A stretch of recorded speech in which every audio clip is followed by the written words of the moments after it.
Bonsoir, bonsoir à tous. J'espère que vous allez bien. Bienvenue pour le débrief aujourd'hui du match Allemagne contre Espagne. Voilà. Franchement, d'entrée de jeu, ce que j'ai à dire, c'est que franchement, on a assisté vraiment à un grand match. Franchement, on a assisté à un grand match. Voilà, deux équipes qui aiment jouer au football. Mais là, en première période, là, il faut dire qu'il y a eu beaucoup de choses dans la première mi-temps, en fait. Il y a eu beaucoup de choses et il faut qu'on en parle parce que franchement, j'aimerais attirer l'attention un peu de l'UEFA parce qu'il faut qu'ils nous prennent au sérieux parce que nous sommes en train de jouer un euro. Il faut protéger les stars. Franchement, il faut protéger les stars, c'est vraiment important. Voilà. Début de match, on a vu Toni Kroos, dès que le match débute Allemagne-Espagne. La première mi-temps, j'avais l'impression de voir un match de Copa América en fait. Parce que ça se sabotait, ça se tapait dans tous les sens. C'est ça le foot, c'est ça l'impact physique des quarts de finale. C'est ça, quand on arrive en match à élimination directe, c'est ce qui compte. Voilà. Il n'y a rien qui compte. Il n'y a que la victoire qui compte pour passer, c'est le plus important.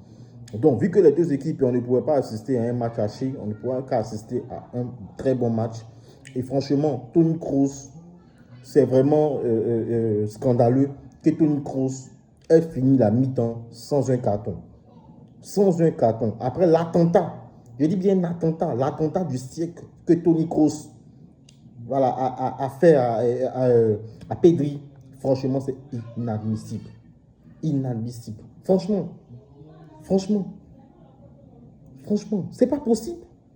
Toni Kroos commet un attentat sur Pedri. Il ne s'en sort avec aucun carton. Ensuite, il enchaîne faute sur faute, faute sur faute, sur Yamal et autres dans le match. Il n'a pas eu de carton. Franchement, moi, je pense qu'à un moment donné, on aime le football, hein, mais vraiment, on aime les habitats à l'anglaise, mais il y a des choses qu'il faut éviter, franchement. Voilà. Chaque continent a ses spécificités et on sait qu'au niveau européen, ce genre de faute-là est intolérable. C'est vrai, c'est le pays organisateur et oui, il doit être un peu favorisé, oui, tout ça, mais effectivement, je suis d'accord. Mais Toni Kroos, dans cette première période, méritait un carton. Ça, il faut juste avoir du bon sens. Voilà. Maintenant, revenons au match proprement dit. Il faut dire qu'en première période, on a vu vraiment, juste après la sortie de Pedri, moi, je ne sais pas pourquoi les Allemands ont eu peur dans ce match. Parce que les Allemands jouaient, mais avaient beaucoup peur. Ils jouaient beaucoup avec la précipitation, jouaient vite avec Sané. Ils ont confondu un peu vitesse et précipitation. C'est ce qu'on a constaté en fait. C'est vrai, il y a le côté où ils se tapaient sur le terrain, les deux équipes. Mais la sortie de Pedri, qui est l'un des leaders techniques de l'équipe d'Espagne, franchement, a complètement diminué le milieu de terrain d'Espagne. Normalement, avec les Allemands, avec leur qualité de milieu de terrain, avec Toni Kroos en distributeur, Emre Can, Gundogan, Musiala, Florent Wirtz, autres, ils auraient dû faire la différence en milieu de terrain. On aurait dû le sentir. Mais la rentrée de Dani Olmo, c'est le joueur que je vous dis, c'est un joueur, personne ne fait attention à ce joueur-là, mais ce joueur, je l'ai surnommé le joueur fantôme. Parce que c'est un joueur, au moment où tu ne t'attends pas à lui, à chaque fois que tu vas voir Dani Olmo, il est capable de te faire mal sur toutes les actions du match, franchement.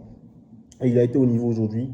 Rodri a été au niveau. Carvajal, tout le monde a été au niveau. Surtout Cucurella, là, on l'a vu partout. Franchement, Cucurella a sorti un match de malade, franchement. Franchement, ce match était vraiment incroyable, franchement.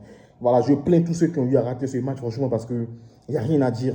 L'équipe d'Espagne a tout donné dans ce match. L'équipe d'Allemagne aussi. Lorsque nous sommes arrivés en seconde période, on a vu un ascendant de l'équipe d'Allemagne sur l'Espagne. L'Allemagne avait commencé à mettre le pied sur le ballon, à accélérer un peu cette équipe espagnole-là. Mais il faut dire que c'est vrai, on avait Lamine Yamal, je l'ai vu un peu timoré au début, il avait peur un peu du contact, tout ça, mais vers la fin, il a commencé à se retrouver un peu. Notamment, il y a une action qui était symbolique. Lorsqu'il est rentré sur le côté, la passe symbolique pour Morata, malheureusement, qui n'a pas pu ajuster le ballon. Et franchement, on a vu une équipe vraiment qui savait ce qu'elle voulait. L'Espagne, malgré la pression allemande, elle était calme. Tu sentais que l'équipe savait ce qu'elle est venue faire. De La Fuente a motivé ses joueurs. De La Fuente a donné les consignes claires à ses joueurs de jouer un jeu direct. Voilà, de ne pas tomber dans le piège allemand. Et c'est ce qu'ils ont fait. Aujourd'hui, on a vu Musiala, franchement, qui était bon. Mais sauf que Musiala, il ne défendait pas vraiment. Il est ressorti comment qu'une ou deux fois, je crois, pour défendre sur Yamal. En dehors de ça, il n'a pas défendu. Il a laissé Yamal avec son vis-à-vis. Mais l'Allemand aussi, il a pu s'en sortir aussi face à Yamal. Et ça a été un très bon match, franchement, des deux équipes. Il y avait de l'engagement, tout ça. Mais au finish, il y a eu ce déséquilibre-là côté espagnol avec Dani Olmo qui a pu se retrouver sur une superbe action. Dani Olmo qui a ajusté le gardien. Et là, c'est là que le match a basculé. De La Fuente fait du tocarisme. De La Fuente devient nul. De La Fuente nous fait une Luis Enrique. Et qu'est-ce qu'il fait de La Fuente? Il fait sortir parce qu'il pense qu'il a gagné le match. Il oublie que aujourd'hui, à ce 21e siècle encore, un match, c'est 90 minutes plus le temps additionnel. Parce que tout est possible dans un match. Après toutes les remontades que nous avons subies, je pense que ce coach-là, franchement, a fait une merde. Il fait sortir le trio offensif que tout le monde connaît. Tu fais rentrer Oyarzabal. Tu fais sortir Yamin Yamal. Oyarzabal rentre. Ferran Torres, ce nul-là de Ferran Torres, l'homme pour qui je dis on doit déchirer la licence de Ferran Torres. Je ne sais pas où il était formé, ce Ferran Torres. Ça, franchement, tu nous fais rentrer cette arnaque-là. Tu vas voir Oyarzabal et tu nous mets Merino. Merino, au moins, ce joueur de la Sociedad, on sait que Merino, c'est un bon joueur. Mais Oyarzabal, il est vieillissant. Tu nous mets Ferran Torres. Et là, la Mannschaft, blessée par son amour propre, là, poussée par tout un stade là, de pays organisateur, jusqu'au bout du système, la pépite Florian Wirtz a réussi à égaliser à la fin du match. Et là, il n'y avait qu'une seule possibilité. L'Allemagne, pour ces prolongations-là, a commis une faute, vraiment une faute grave. C'est une faute professionnelle. Franchement, moi j'appelle ça faute professionnelle parce que l'Allemagne, en monte en descend, doit gagner ce match-là aux prolongations. Ils doivent le gagner ce match. Franchement, il n'y a rien à dire. Tous ceux qui vont venir, j'attends celui qui est prêt, il veut venir débattre, il vient débattre. L'Allemagne, aux prolongations, devait gagner ce match.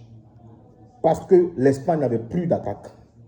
L'Espagne n'avait plus d'attaque. La preuve, les Allemands ont enchaîné vague sur vague aux prolongations. Les Espagnols étaient rincés. Ils étaient finis. Franchement, les Espagnols étaient finis dans le match.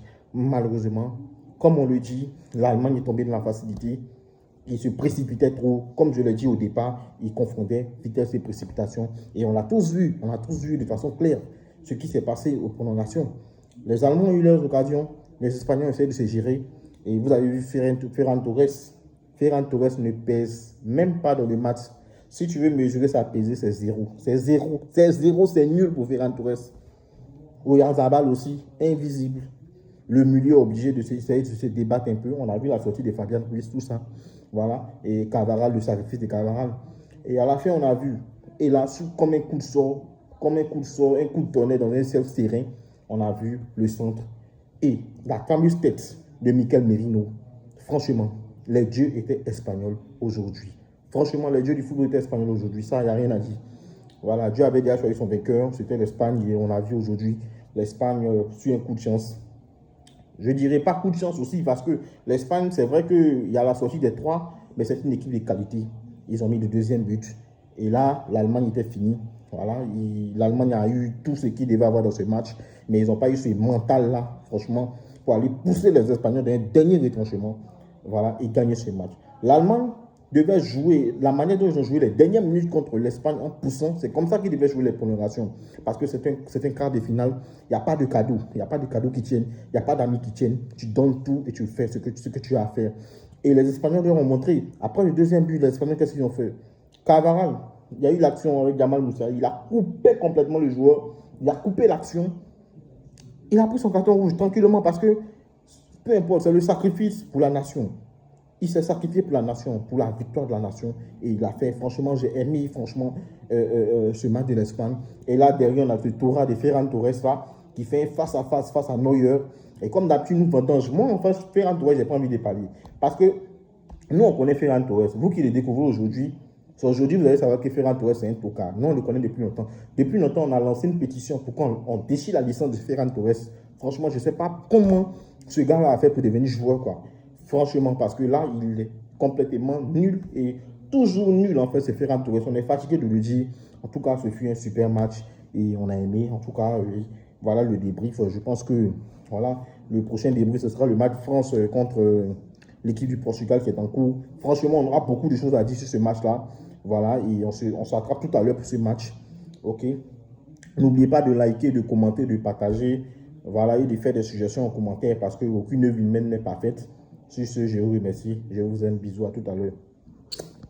En ensemble.